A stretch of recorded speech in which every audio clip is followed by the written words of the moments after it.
Welcome back to another episode. Today, we're going to be diving in how to double your new patients in the next 90 days. I'm going to give you a case study of a client that we worked with, and I'm going to give you the exact 5-step process that he did to double his new patients. He went from doing about 15 to 25 new patients a month, went to 50 to 75 patients a month, and absolutely exploding his collections along the way. So I'm going to walk you through that today. Now, I'm going to tell you this episode is going to be a lot longer than normal because I got a lot of information to work through. Also, all of this, everything I'm going to share, I have all the SOPs and the step-by-step all broken into every step of the journey. So some of these you're going to say, you know what, I've already figured that out. Other parts you're going to say, I don't have the exact steps to double my new patients in that area. And I'm going to give you that resource. All you have to do is comment down below, okay? Everything's free here. All I ask is that you give me a thumbs up or you subscribe or you leave a comment down below. It doesn't cost you anything. It's totally free. It just helps me with the algorithm, all right? So let's dive into this. So I had a client who came to us. They couldn't grow. Okay, so they'd been at 15 to 25 new patients every single month, pretty much no matter what they would do. They've been marketing. They ran their own Google ads. They tried using other companies to run their Google ads. They tried Meta. They tried basically everything underneath the sun. And no matter what, they couldn't really break above that 25 new patient mark. And it wasn't for lack of trying. One of the things that they fell in the trap of was vanity metrics. And dentists are perceptible to this more so than I would say other business owners because dentists love data. They're really data driven, which is awesome. However, in the marketing world, there's a boatload of vanity metrics. I could go get you millions of views right now on any platform, and you might say, wow, that's great, but it may not lead to anything profitable for your practice. Maybe I'm just running ads on a free game that people accidentally click the ad over and over and over again, and I'm paying pennies for dozens of clicks. And on paper, it looks good, but it might not drive anything. So it's really, really important that you understand, how complicated dentistry is. Marketing can be equally as complicated if you don't understand the ins and outs of it, okay? So he had a ton of vanity metrics, great click-through rates, tons of impressions. The bounce rate looked good, but no actual new patients. And he was scratching his head, and I'm sure many of you have been there before.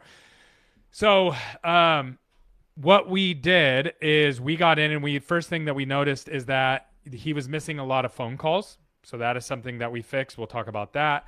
Also, his front desk kept saying things like these were price shoppers. That's why we didn't schedule them. So that was another big red flag for us and something that we had to correct with him really quickly.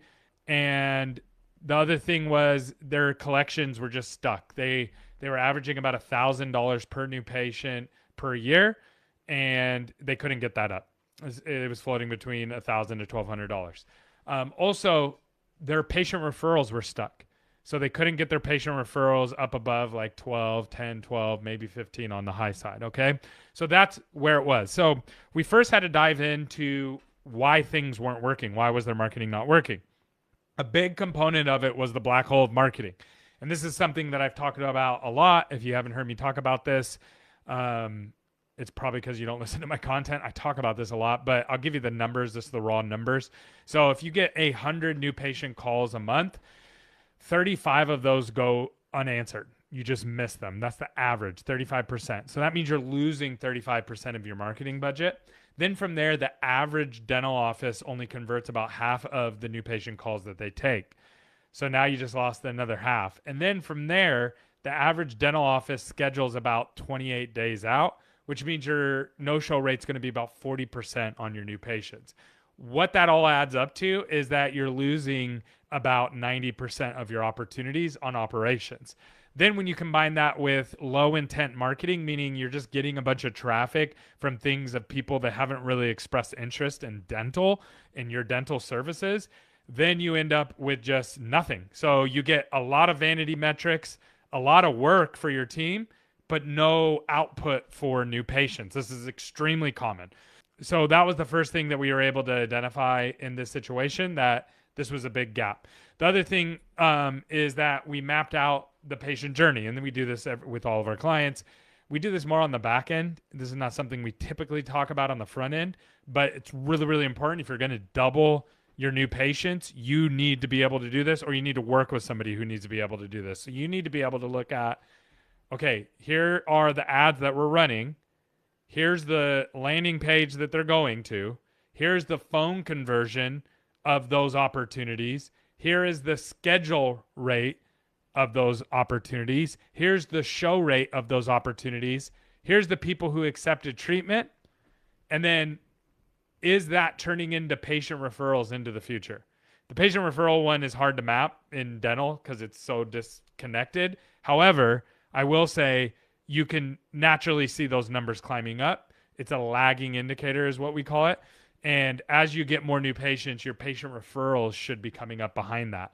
If it's not, that's usually a sign that your customer service is falling apart somewhere. Maybe you're too busy, your team is not trained, your team's getting burnt out, you're getting burnt out, something to that nature.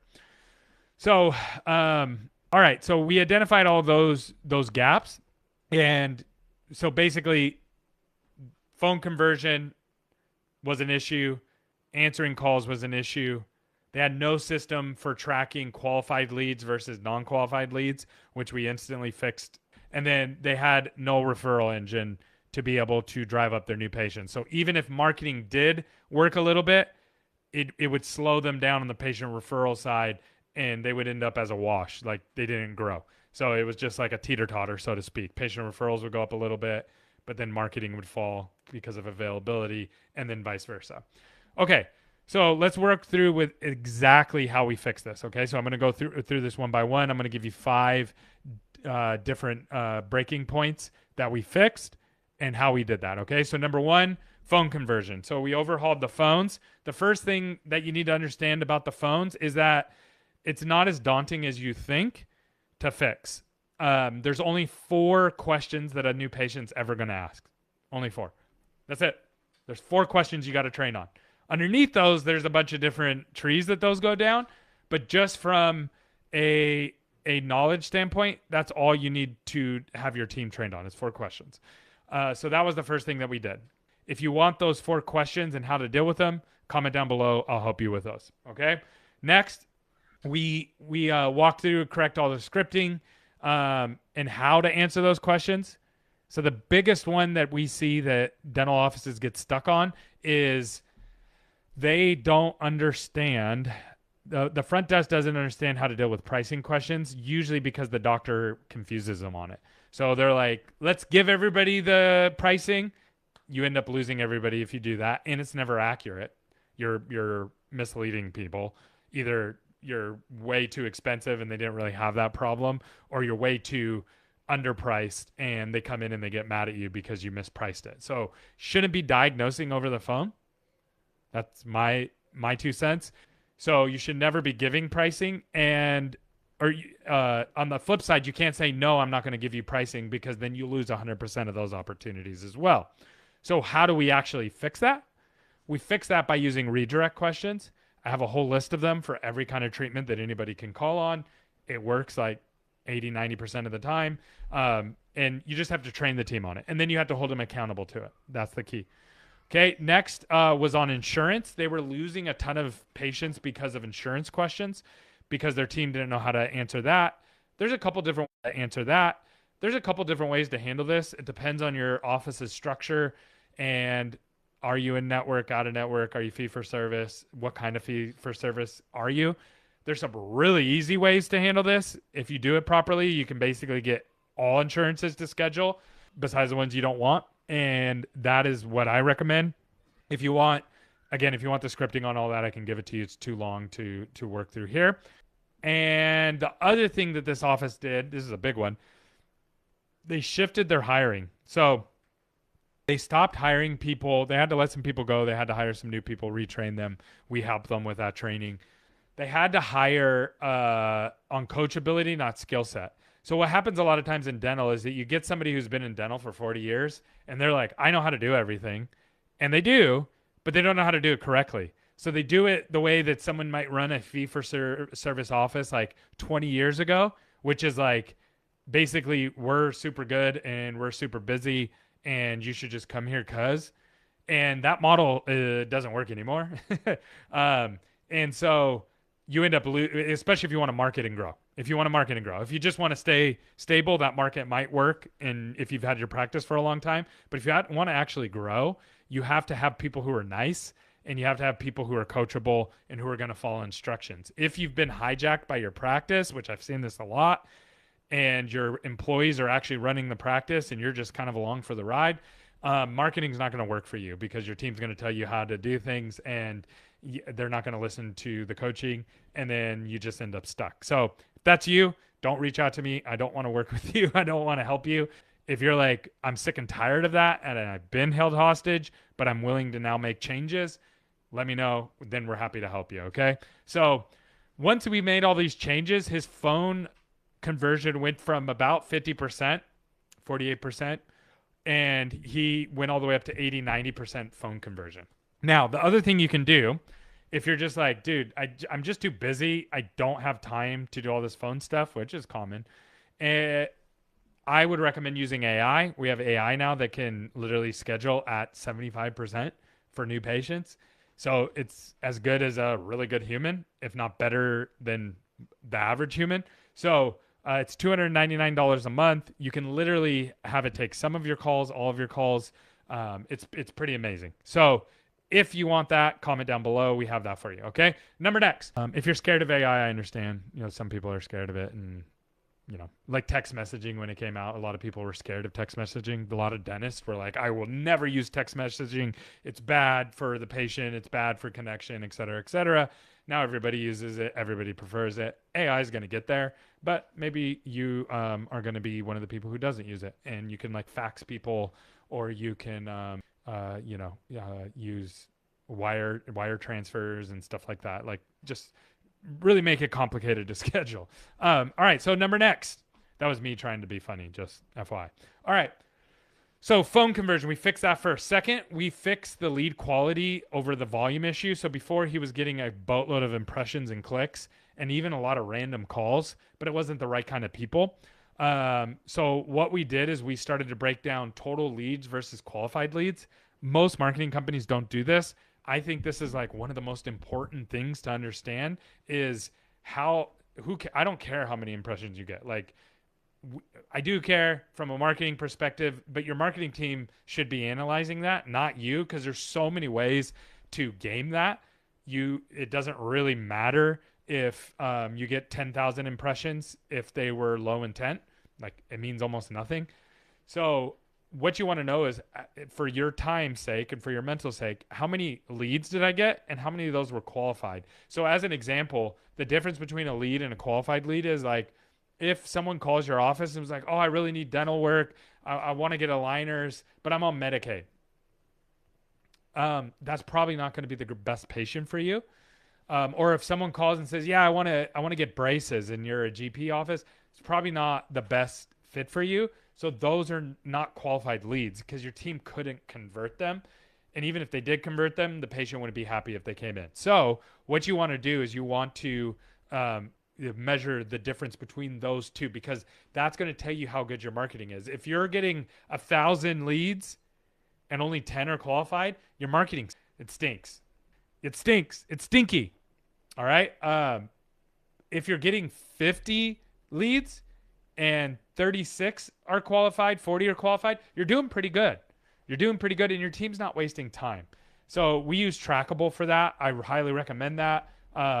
And trackable.io, filtering out all the stuff that just doesn't work. And then over time, you should be reducing that. Now, I will say this. Some markets are harder to reduce unqualified leads than others. Like as an example, if you're in Brooklyn, you're going to get a lot of Medicaid leads because 60% of the people in Brooklyn are on Medicaid. Like they're just going to go online and type in the word dentist. Now you can reduce that by putting it on the website. We don't take Medicaid. Putting it in a call tree. We don't take Medicaid. But my point is it's going to use up a lot of your budget no matter what. Other areas are similar to that as well. So if you're in a high population of people that you don't want to see, you can weed them out, but it's going to be more expensive for your marketing. So really important that you understand that.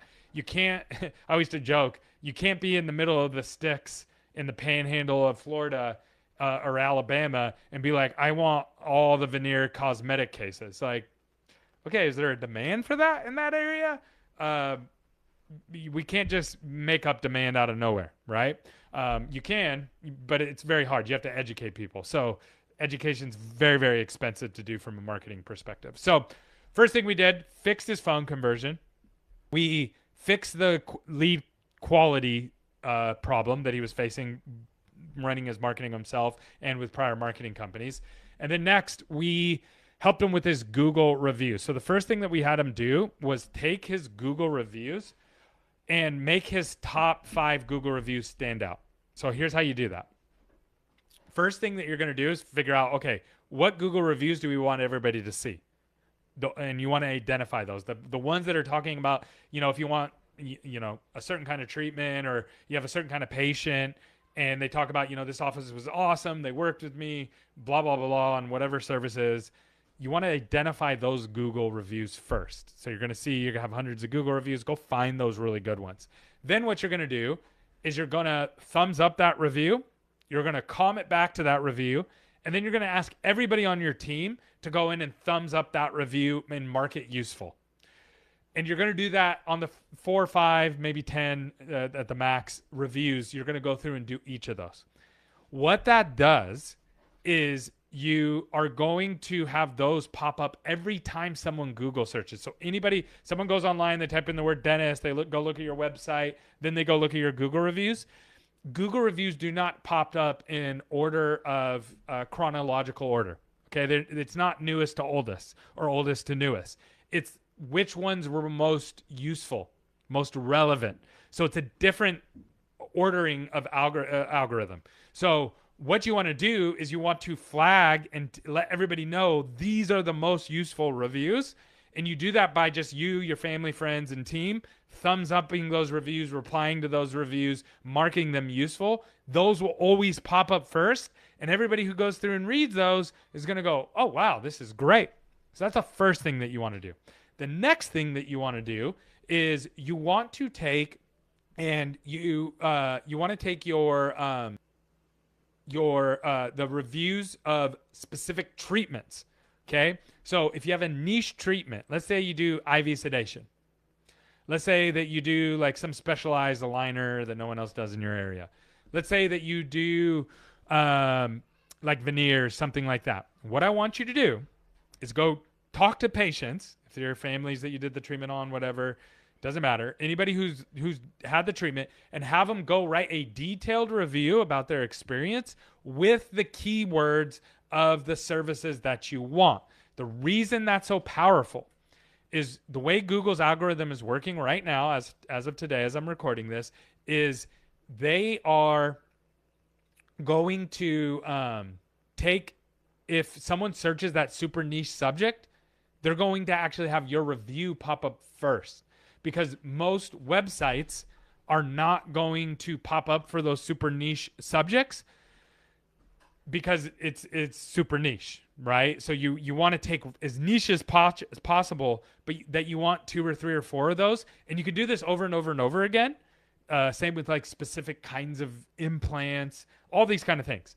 So anytime somebody searches that name brand or that very niche subject, they're actually going to pull the Google reviews first, not the websites. So then you're going to pop up.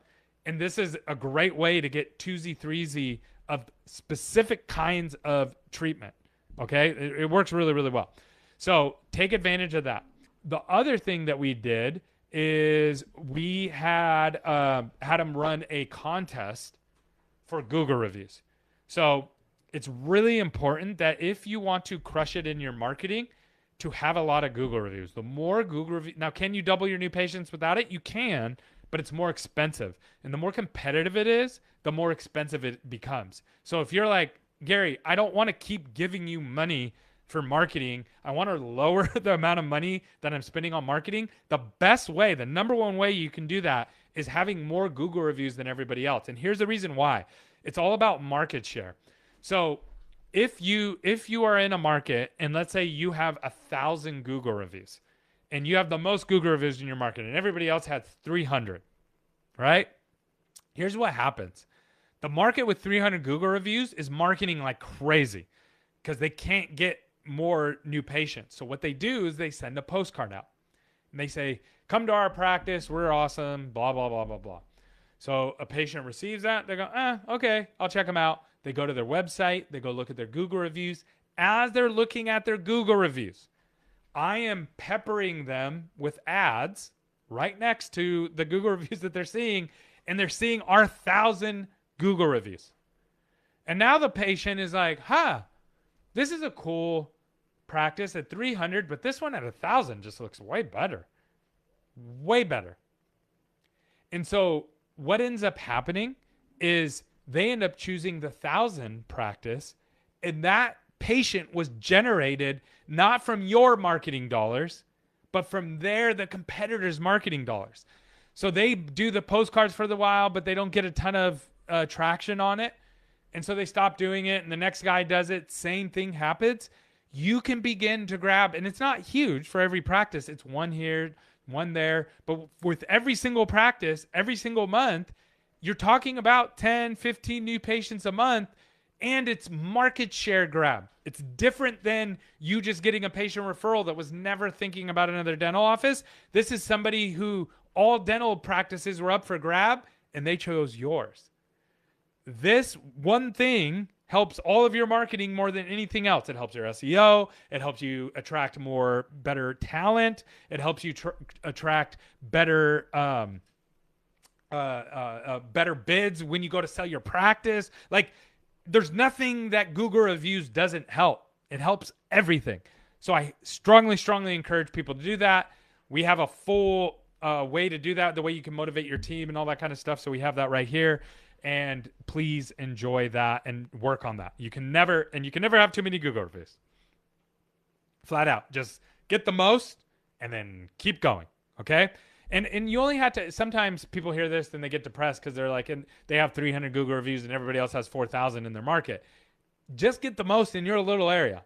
Like 2-3 miles in your little area, get the most there. If it's too competitive, 2 to 3 miles, get the most in your parking lot, and then get the most in your little block, and then get the most, and just keep compounding that, okay? Next was their referral system, okay? So phone conversion, we overhauled that. Lead quality, we overhauled that, and being able to understand the difference between qualified and unqualified and narrowing that down. Google review strategy, we helped them nail that down. And then the referral system. Okay, this is a big one. And I got 2 more, and then I got a bonus at the end for you, okay? All right, so let's jump into this one. Referral system. So they were not getting a ton of patient referrals before. So what they did was they got hyper focused on boosting patient referrals alongside their marketing. So you got to have capacity to be able to do this, and you got to have block scheduling to be able to do this. If you don't have block scheduling, or what's really popular right now is ghost columns. And really what it is it's, and doctors are going to hear me and then they're just going to turn me off, but it works. Ghost columns are just like ways to schedule based on production, and you're really double booking patients, but it's from a production standpoint rather than a time standpoint. And so you can fit more patients on the schedule, and now there's way more capacity. And it kind of blows people's minds when they see it. But if you want that, we have that resource. It works like gangbusters. That's the first thing you need to do. You need to have your scheduling all squared away. The other thing that you need to do is you need to start asking for patient referrals and incentivizing, either doing it yourself or incentivizing the team. And you have to track it. This is another thing we use Trackable for. Not guessing. Our AI actually sorts this. So if you ask on the phone, who can we thank for referring you? Key phrase. Don't ask on the phone, how'd you find us? Everybody's going to say Google because that was the last place they found you. If the correct question is, who can we thank for referring you? Then the AI can sort all these for you instantly based on the patient's words, not on what the person wrote down on the sheet, and then it was entered incorrectly in the PM. It doesn't matter. Who can we thank for referring you? And then everyone gets mapped properly. This is works so well because now you have a real number and now you can actually boost it. If you don't have real numbers, you're not working with real numbers, you can't boost them. So they simply started doing that, and then they just started getting involved in the community, going to events. The doctor was going to events and just letting people know, hey, we're here and we're happy to help you. And they were given some giveaways and some raffles. Super simple, nothing huge. They were able to take their patient referrals from 12 to 15, and they were able to not quite double them, but get up into the 20 to 25 range. It's huge, huge, huge, huge. These are essentially free patients, right? These are essentially free. So if you can do that with your patient referrals, all of a sudden doubling your new patients is not a big deal now. You don't need to spend as much on marketing. Okay? Now, I will say this, red flag for us as a marketing company. If an office cannot get their patient referrals to come up, that means people don't like coming to their office.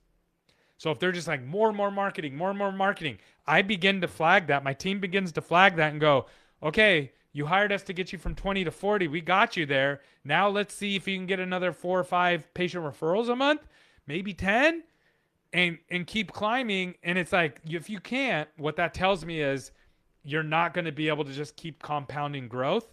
You're going to have to double, triple, quadruple down on your marketing spend. And you're always going to be frustrated because patients don't like coming to your office. That's really it. So you got to nail this down. Your patient journey is hyper important. It's measured by Google reviews and it's measured by patient referrals, not what you think. Okay? It's not what you think. It's not what your team says.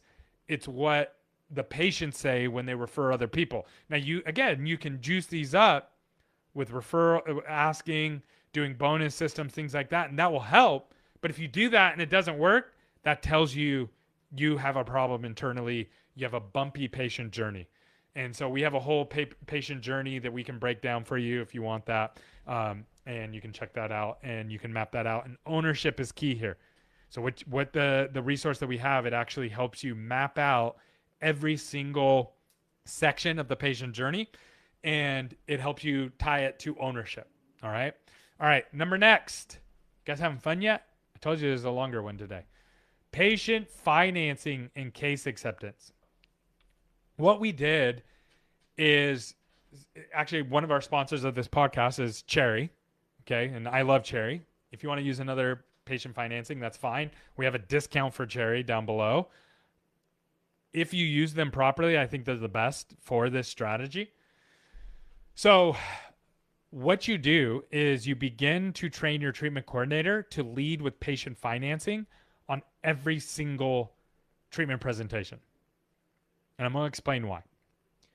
So right now you have a lot of people who are in that like $2,000, $3,000, $5,000 range that are just walking out of your practice. And they're telling you things like, oh, I need to talk to my husband. Oh, I need to talk to my wife. Oh, let me, I'm going to look into this, do some research. I'm going to think about it.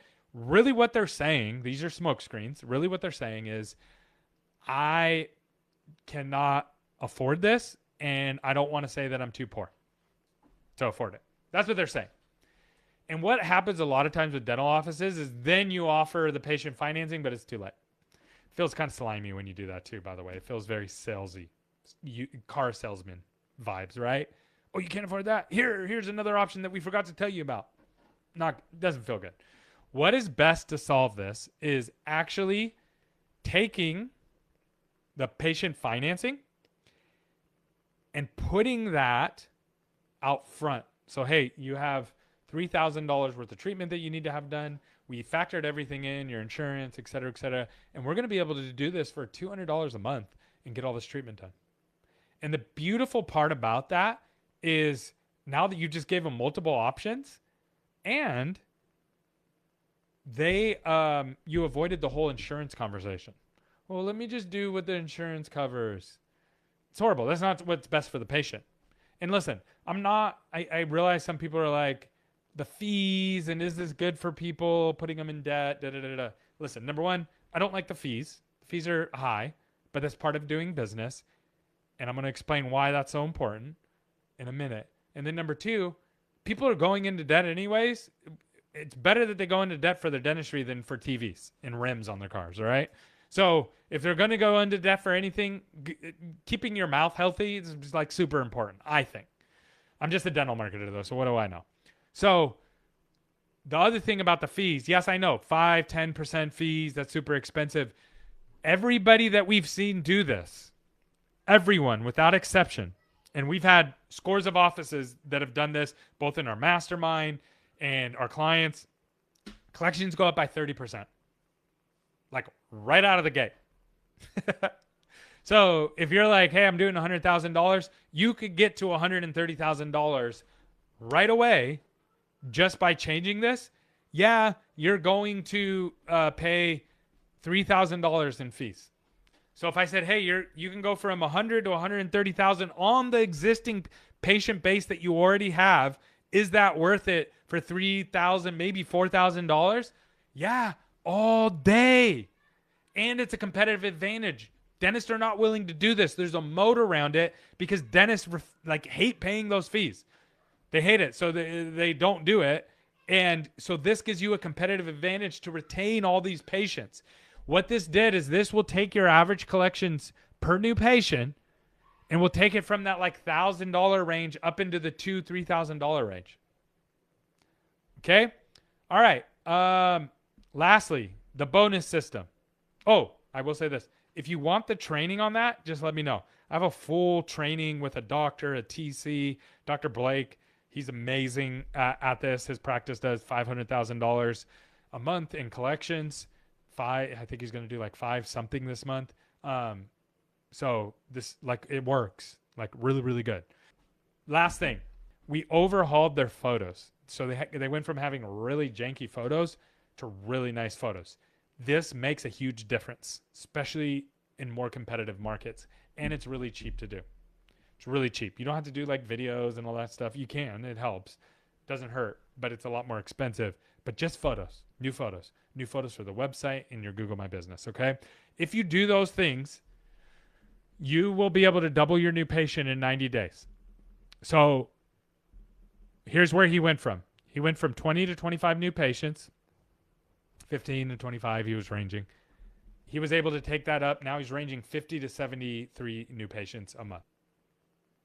If you want to grow, you can do it. But it's not just marketing. It's all these other components to make it work.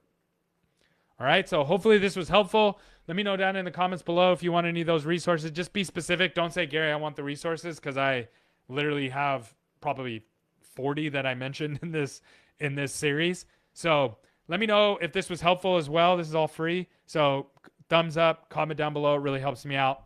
Have a good one.